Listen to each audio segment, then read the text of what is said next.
Bonjour les amis, j'espère que vous allez très bien. Moi, je vais super bien. Bienvenue dans cette nouvelle vidéo, une vidéo dans laquelle je vais vous montrer comment créer les graphiques en Excel. C'est très simple. Ce qu'on devrait d'abord commencer par faire, c'est lancer Excel. J'utilise Windows 11. Je clique sur écran de démarrage, toutes les applications, et puis je vais choisir Excel sur la liste d'applications qui s'affiche devant moi.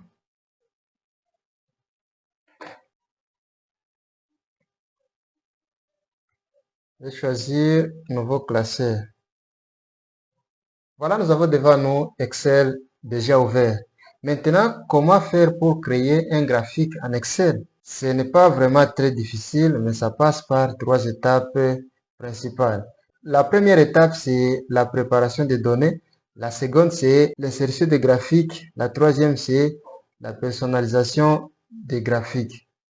C'est quoi la préparation des données? Pour créer un graphique en Excel, vous devez vous assurer que vos données sont bien organisées dans un tableau.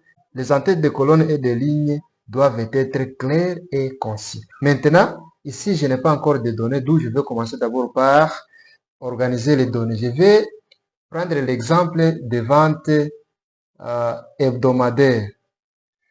Ici, je vais mettre les jours. Je commence par lundi au samedi. Lundi, je vais seulement étendre ça jusqu'au samedi. Et puis ici, j'aurai la colonne de vente.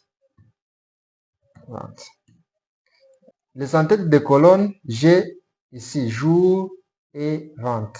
Et les en-têtes de ligne, j'ai lundi jusqu'au samedi.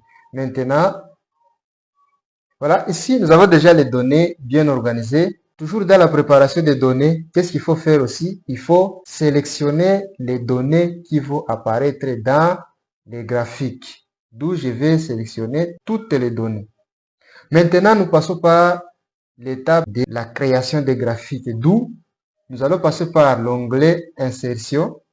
Dans le groupe graphique, ici nous avons beaucoup de types de graphiques. Si vous n'êtes pas sûr de type de graphique à utiliser, vous devez cliquer sur graphique recommandé.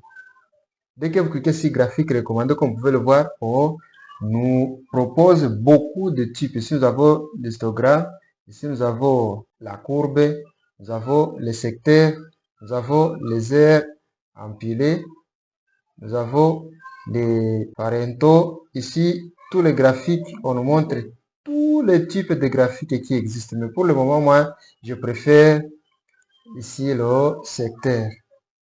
Quand je vais cliquer sur OK, et directement, voilà mon graphique qui vient d'apparaître sur ma feuille de calcul. Comme vous pouvez le voir ici, chaque couleur représente un jour. Ici, les titres du graphique, ce sont des ventes selon quoi? Les ventes selon les jours. Maintenant, passons par la troisième étape qui est la personnalisation des graphiques. Comme vous pouvez le voir ici sur la barre d'outils, nous avons les groupes style du graphique qui apparaît avec l'onglet création des graphiques dès que vous avez créé les graphiques. Ici maintenant, vous pouvez choisir la façon dont votre graphique sera représenté. Comme vous pouvez le voir ici, on montre même le pourcentage. Vous pouvez choisir les graphiques de votre choix. Sous l'onglet création des graphiques, c'est par ici que vous devez passer pour choisir maintenant les styles de votre graphique et aussi la mise en forme. Quand vous faites le clic droit sur les graphiques, vous avez la possibilité de rétablir le style d'origine. Vous avez la possibilité de modifier le type de graphique. Disons par exemple, je ne veux plus les secteurs. Je vais choisir, je vais faire un clic droit et puis je clique sur modifier le type de graphique. Et puis ici, j'ai d'autres types, tout comme je peux choisir histogramme. Ici, on me propose des modèles avec plusieurs couleurs et avec une seule couleur. Je prends graphique avec plusieurs couleurs.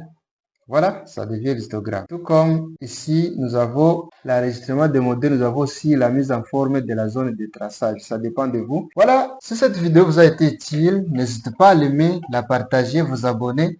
Activez aussi la cloche de notification pour ne rien rater à la prochaine Ciao.